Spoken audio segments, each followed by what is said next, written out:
Soyez les bienvenus sur une nouvelle vidéo Nelly les couleurs de nos vies, parentalité.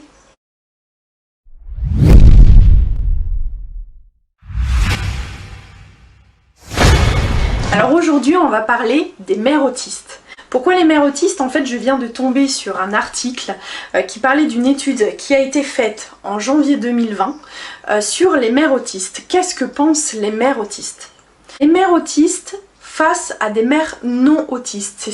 96% ont donné priorité aux besoins de leur enfant avant les leurs. 96%. On tord le cou aux idées reçues de celles que, en fait, une mère autiste ne peut pas avoir d'enfant. On entend encore certains médecins qui disent vous n'êtes pas autiste parce que sinon vous n'auriez pas pu avoir d'enfant. Eh bien c'est faux. 96% d'entre elles font passer les besoins de leur enfant avant le leur. 40% d'entre elles trouvent anxiogène, fortement anxiogène, d'être en relation avec un professionnel de santé ou un professionnel social. Alors c'est très inquiétant parce que en fait elles disent qu'elles ont plus de difficultés de communication et qu'en fait elles sont moins claires dans les besoins qu'elles ont. Alors c'est peut-être aussi que c'est dû justement que ces professionnels ne connaissent pas l'autisme et donc que le rapport est difficile, qu'il y a peut-être un jugement de valeur et qu'il est temps de rectifier tout ça. 80% d'entre elles ont peur de dire qu'elles sont autistes parce qu'elles ont peur de l'attitude des professionnels de santé envers elles. En fait, professionnels de santé, je vous exhorte vraiment à rassurer ces mamans. 80% c'est beaucoup trop. 40% ne parlent jamais de leur autisme, ni aux professionnels de santé, ni aux professionnels sociaux. Eh bien je trouve ça dommage, parce que vous allez aussi beaucoup apprendre à leur contact, à notre contact, puisque je le rappelle, je suis une maman autiste. 62% des mamans autistes ont besoin de soutien, encore plus en raison de leur autisme. Je me suis retrouvée dans ma parentalité en grande difficulté dans beaucoup de choses, mais dans mon couple aussi. 80% des mamans autistes ont allaité leurs 2 premiers enfants. C'est une idée reçue qu'une maman autiste ne peut pas allaiter. Alors, on est quand même 80% à allaiter des enfants. Moi j'ai eu 4 enfants et j'en ai allaité 3.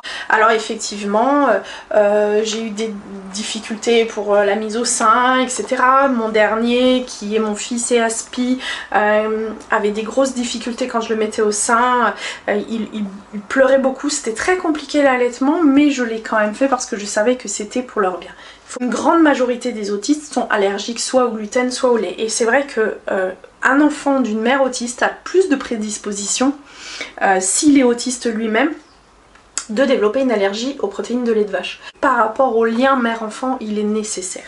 Pour nous, c'est plus difficile de communiquer avec les travailleurs médico-sociaux et je le confirme.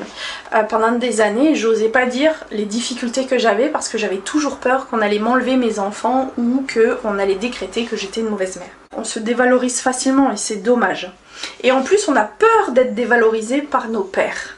Il y a aussi un taux beaucoup plus élevé de postpartum. Moi-même, sur 2 de mes enfants, j'ai fait un baby blues, hein, c'est un peu moins grave, mais c'est toujours à surveiller hein, quand on est dans la sphère médicale. D'une maman qui fait un baby blues, c'est une maman qui va beaucoup pleurer après la naissance, etc. On peut dire que c'est hormonal, mais ça peut devenir pathologique et se transformer en dépression postpartum. Quand on sait les risques dans un postpartum du bébé secoué, qu'une maman peut très bien avoir des gestes violents, voire complètement inappropriés envers son petit enfant, eh bien il est important d'accompagner ces mamans, qu'elles soient autistes ou non. Donc on sait aujourd'hui que dans l'autisme il y a plus de risques de postpartum, donc on accompagne ces mamans.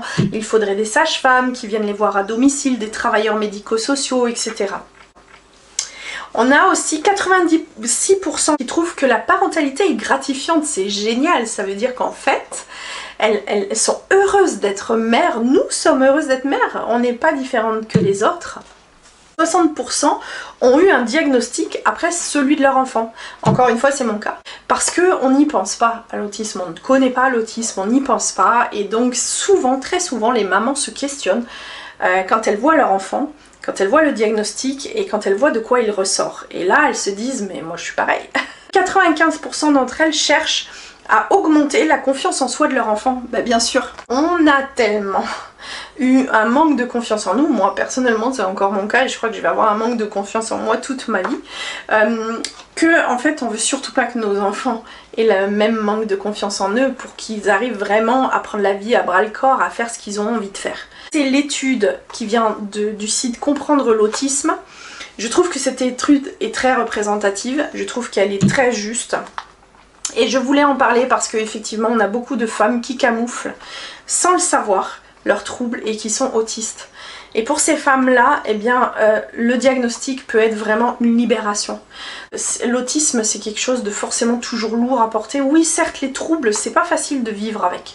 On peut trouver des stratégies, on peut trouver, et puis même dans le couple, arriver à s'écouter, à se comprendre, et ainsi vivre une vie beaucoup plus apaisée.